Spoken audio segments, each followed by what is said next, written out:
Hello, it's now 8 a.m. Hanoi time and you are tuning into another live edition of VietnamChina News. My name is Dai Chung and here check out our headlines for this program. Bangladesh, Vietnam target $1 billion in bilateral trade. The newly boosted strategic partnership between Vietnam and Malaysia opens up opportunities for the two countries' relations. And Vietnam prepares human resource training for the ASEAN Economic Community establishment. We now begin with the top news. Bangladesh President Abdul Hamid paid his official visit to Vietnam on August 10 at the invitation of President Trương Tân Sang. The welcoming ceremony was held at the Presidential Palace, and talks between the two leaders were held later on the same day. President Trương Tân Sang said the visit was of great importance for strengthening bilateral ties, adding that Vietnam always paid a great deal of attention to developing ties with Bangladesh. At talks following the reception, President Sang and President Hamid expressed their delight at the continued growth in relations between the two countries. Both sides also shared economic development experiences, notably in agriculture and human resources, and discussed regional and global issues of shared concern. They agreed to tighten links in sectors including garments and textiles, mining, energy, chemicals, consumer goods, food processing, construction, and telecommunications. President Sang and his guests were unanimous in elevating two-way trade turnover to $1 billion in 2016. The two leaders underlined the need to maintain good relations and said they would offer each other support at regional and international forums, especially at the UN, the non-aligned movement South-South Cooperation, the ASEAN Regional Forum, the Asia-Europe Meeting, and the Regional and Sub-Regional Cooperation. Vietnam acknowledged Bangladesh becoming a dialogue partner of ASEAN and encouraged this country to spur ties with the regional grouping. The two state leaders expressed the conviction that this visit would contribute to fortifying the traditional friendship between the two nations.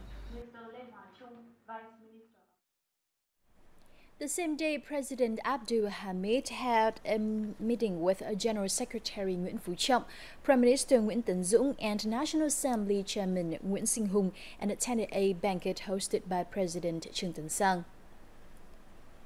Now, Vietnamese Prime Minister Nguyễn Tấn Dũng and his Malaysian counterpart Najib Razak have agreed to boost ties between the two countries to a strategic partnership. The agreement was made during Prime Minister Dũng two-day visit to Kuala Lumpur last week. It is expected to broaden cooperation between the two nations in various fields. Malaysia is the fourth country in ASEAN that has established strategic partnership with Vietnam. Trade turnover between the two countries reached $8 billion last year, double 6 years ago. It is expected to reach $11 billion in 2015, making Malaysia Vietnam's 9th largest trade partner. Malaysia is also among the top investors in Vietnam, with capital topping $11 billion.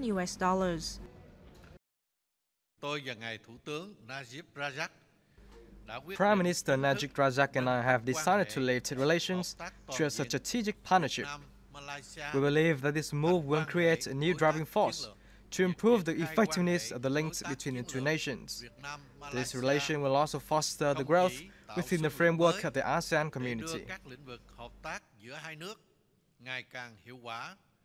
Malaysia and Vietnam will work very closely together, not only on a bilateral basis, but also within the context of ASEAN, maintaining the unity and centrality of ASEAN and ensuring the full compliance of the Declaration of Conduct and a speedy resolution of the Code of Conduct. Two-way trade is expected to increase to $15 billion in 2020. Vietnam and Malaysia have vowed to enhance links in defense, border, and overlapping sea areas, combating human trafficking, the East Sea issue, and infrastructure. focused on where it's headed, and it's focused on privatization of its state-owned enterprises, opening up, airports, for private enterprise to come in. You need more airports, for example. You need more power stations. So on the big industries, you need big money to come in.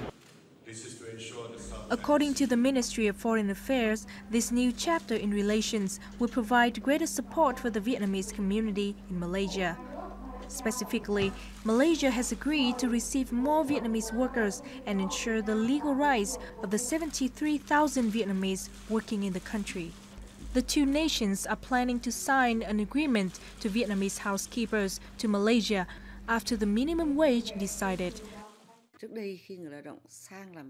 Soon, Vietnam and Malaysia will build an action program to develop the strategic partnership in the next 3 years. The employers previously kept the passports of Vietnamese workers. Now, Vietnamese workers can keep their passports and have the right to look for another job if the company cannot secure the jobs. The duration of contracts has also been increased to 5 years. The two nations are planning to sign an agreement to Vietnam housekeepers to Malaysia after a minimum wage is decided. Soon, Vietnam and Malaysia will build an action program to develop a strategic partnership in the next 3 years. Chief Justice Chung Hwa-bing on Monday welcomed U.S. Supreme Court Justice Ruth Bader Ginsburg, who is on a 5-day visit to Vietnam. Ginsburg aims to meet with members of the Supreme People's Court of Vietnam and attends a series of public events. During the meeting, Bing expressed his delight at discussing with Ginsburg issues relating to social equality, human rights, and equal access to the courts. He expected the two sides to enhance information sharing to improve transparency in procedural and legal activities and the training of judges and court staff. Chief Justice Ginsburg told the host about the organization of the U.S. Supreme Court, such as procedures, conditions of appeal, and the court rulings. She hoped both sides would boost cooperation and exchange delegations to improve understanding. Now, Vietnam and China convened their 5th Strategic Defense Dialogue in Hanoi from August 10 to the 14th. The two sides aimed to narrow differences and create a strategic trust for the friendship between the two armies and peoples. The event is co-chaired by Deputy Defense Minister Senior Lieutenant General Nguyễn Chí Vịnh and Deputy Chief of the General Staff of the China People's Liberation Army, Sun Jianguo. Both sides will discuss developments in each country, the region, and the world, as well as issues related to defense and security. Reviewing the outcomes of bilateral defense cooperation since the 4th dialogue, they will discuss steps to deepen defense ties, contributing to the long-standing friendship between the two armies and peoples. The Strategic Defense Dialogue has become an annual event between the two nations since 2010.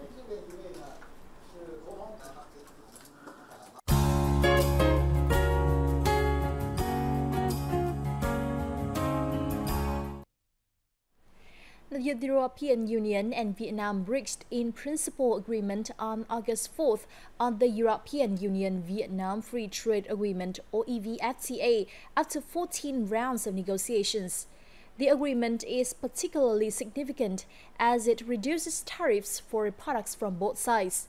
To understand more about the future impact of the FTA on Vietnamese enterprises, LVTV reporter Thùy Linh sat down with a deputy head of the Faculty of International Studies, Hanoi University, Nguyễn Thị Minh Tiến, and discussed how Vietnamese enterprises should prepare for the agreement. But first, let's start with a clip reviewing the negotiations.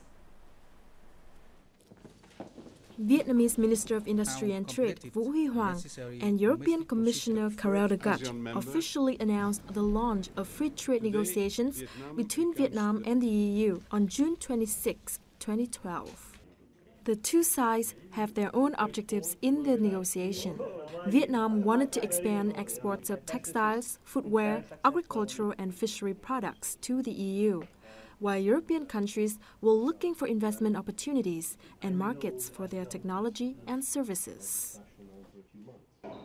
After 13 rounds of negotiations, the final package of commitments related to intellectual property rights, government procurement saw the two sides come close to agreement. After 2.5 years and 14 rounds of negotiations, Vietnam and the EU reached an agreement in principle on the free trade agreement. Vietnam is the second country after Singapore to have signed a free trade agreement with the EU. Vietnam will have greater competitive advantage than countries such as Malaysia, Thailand, and China in exporting products to the EU. Thank you very much for joining us. So the first question, what is the opportunities and the challenges for Vietnamese enterprises joining this EVFTA? We will have the broader export market for the Vietnamese product. And you know that Vietnam has more competitive advantage than China, Thailand, and Malaysia. Remember that Vietnam is the second country in the regions finished FTA with the EU after Singapore. So our Vietnamese product will be cheaper in the EU market than the ones from China, Thailand, and Malaysia. And the other advantages for Vietnamese people is that Vietnamese consumer will enjoy the high quality products imported from EU. It's challenges for the Vietnamese enterprise. The rule of origins will be one of the most difficult challenges for Vietnamese enterprise. If we talk about the agricultural products, we have to show them where the products are grown, how they are grown, and how they are preserved and packaged. It is not easy for Vietnamese enterprise working in the agriculture sector. While Vietnamese enterprises are becoming more aware of the opportunities and challenges posed by the EVFTA, the media and newspaper in EU member countries have expressed positive views about the FTA. The British media has positive review about the potential consumption of alcohol and beverages products in Vietnam, especially given the popularity of Scotch whisky. Germany's HNA looks at Vietnam as a new attractive destination for investment. The newspaper quoted that with half of Samsung mobile devices sold worldwide are made in Vietnam, Vietnam is even more attractive than China in terms of investment. Austria's Die Presse focused more on the service sector. They predicted that business related to services will grow even faster than commerce and investment once Vietnam opens its financial and telecom sector. With all of the opportunities and the challenges that we just discussed, so how do you think the Vietnamese enterprise can make the most out of this FTA? Actually, I don't see the direct competition or competitiveness between the Vietnamese enterprise and the EU enterprise, because the exported products from Vietnam to EU market and the one imported from the EU to Vietnamese market are complementary. I think the Vietnamese enterprise will get more benefit. Actually, you see that the tax reduction process for the products imported into each other market of the two sides are not asymmetric. We will have immediately 99% of the tariff light into the EU market, lower to 0%. But for EU to Vietnam, it is 71% only. So this means that our product will be cheaper, faster in the EU market than the products of EU in Vietnamese market. We can export more. Meanwhile, the competitions of the European companies is not severe right away. So we still have some time to build up our competitiveness, and I think this FTA is more beneficial for Vietnamese enterprise. Thank you very much for joining us. You're welcome.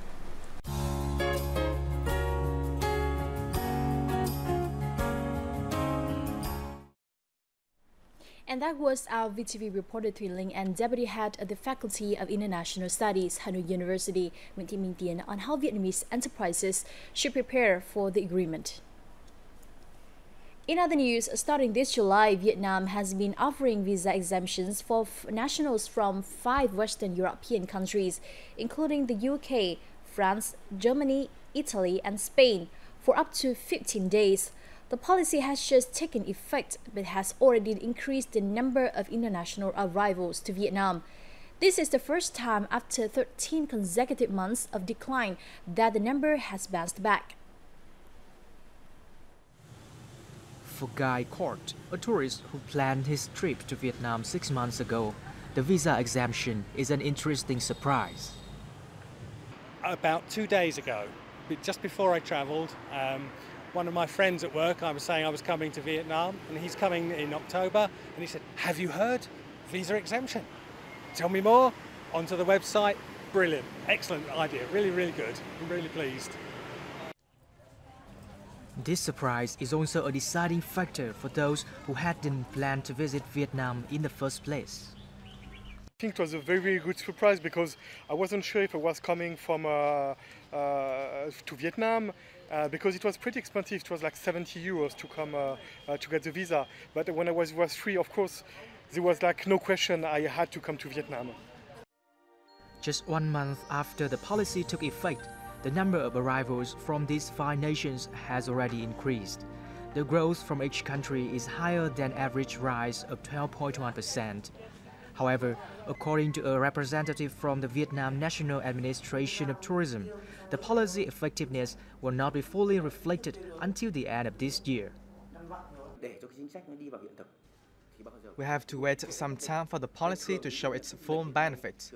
In the age of information technology and global integration, information reaches people quickly, and so does our visa exemption policy. However, tourists usually plan their trip 3 to 6 months ahead. Travel agencies might also need up to a year to prepare their new products. The number of international arrivals reached nearly 600,000 in July, a year-on-year increase of 5%. After 13 consecutive months of decline, the number of tourists to Vietnam has recovered. This is partly attributed to the rise in arrivals from the 5 visa-exempted nations.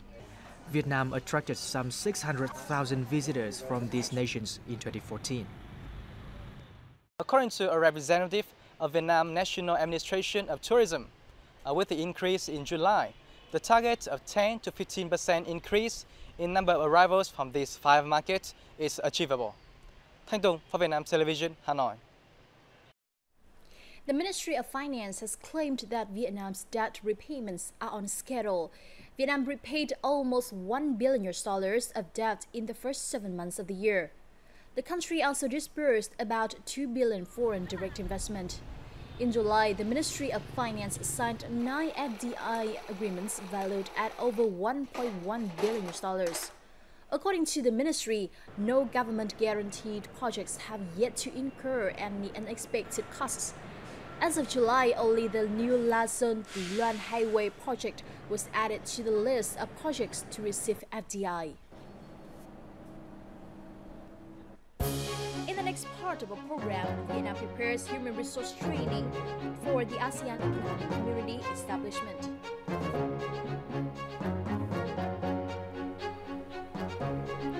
And join us for an exhibition highlighting village communal houses, a significant element of Vietnamese culture. This and more coming up.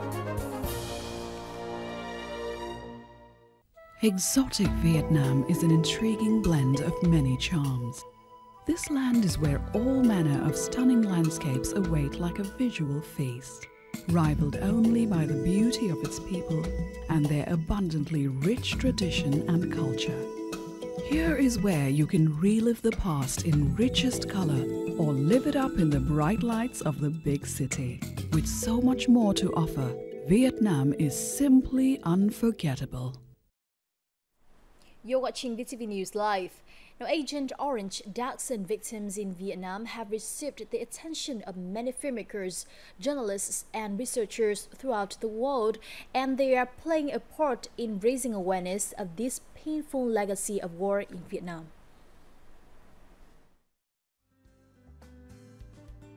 A recent article by Andreas Mattsson in the Swedish daily newspaper Dagens Nyheter delved into the damage that Agent Orange has caused on the lives of Vietnamese people and the environment. His article drew the attention of readers from several countries, among them many who have visited Vietnam.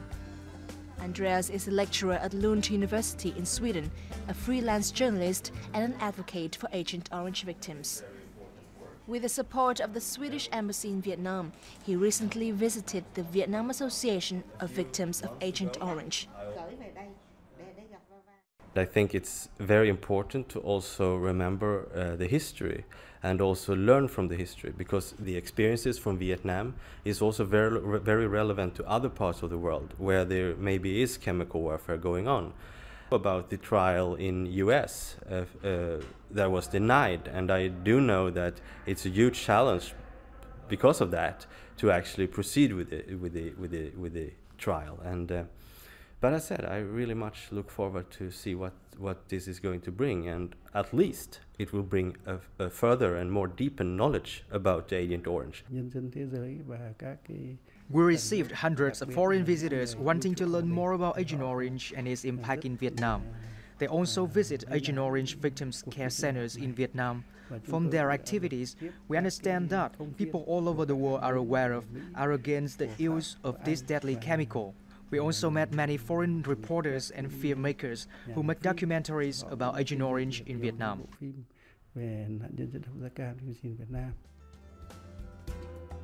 40 years after the end of the war, mental and physical support from people all over the world is an effective way to help Agent Orange victims in Vietnam fight for justice.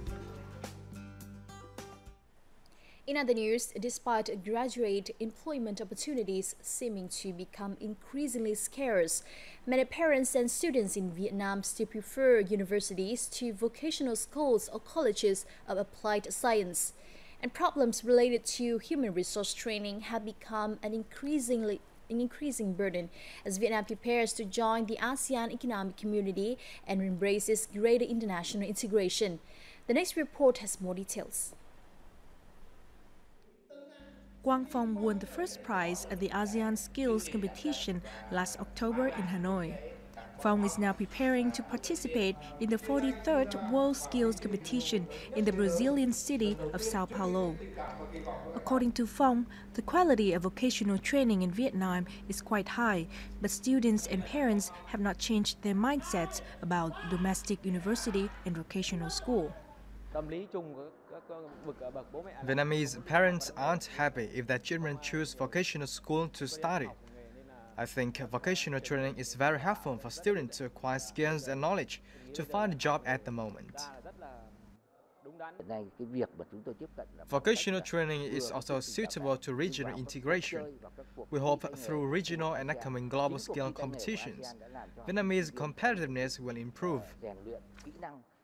In the first year after ASEAN community established, people in 8 professions will be able to move freely to find a job and work within ASEAN member countries.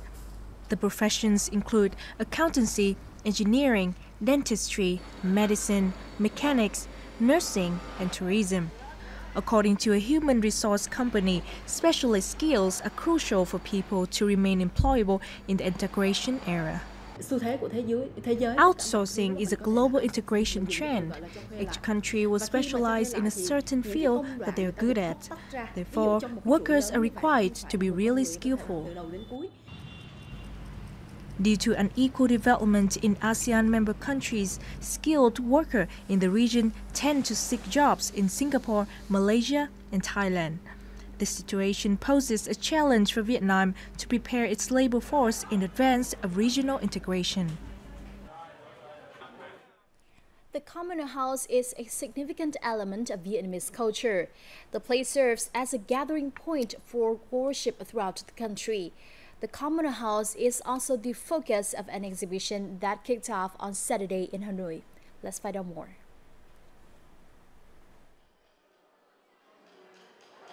This is a picture of a carved motif found in a northern communal house.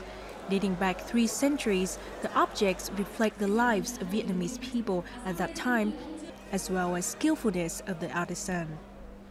The exhibition showcases over 100 photographs taken by a volunteer group, and they depict lost and remaining values of communal houses in Vietnam. The border between surviving and lost is vague. During any restoration process, we have to sacrifice to lose something. For example, when historical relics are restored, its original craftsmanship will fade away.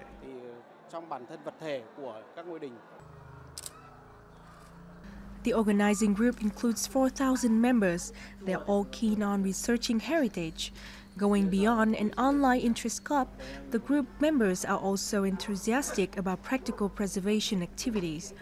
Through their weekly picnics, the group has found many historic communal houses that are severely damaged. After the group's exhibition, I think it's time for all of us to save cultural traits because we are on the verge of losing them. The Vietnamese Communal House Group wants to find and preserve remaining examples of old communal houses. The exhibition will run until August the 23rd, and after that, the group is planning to issue a book on the subject and open an exhibition showcasing 3D examples of the buildings and their contents. And as always, before saying goodbye, let's take a look at our updated weather forecast.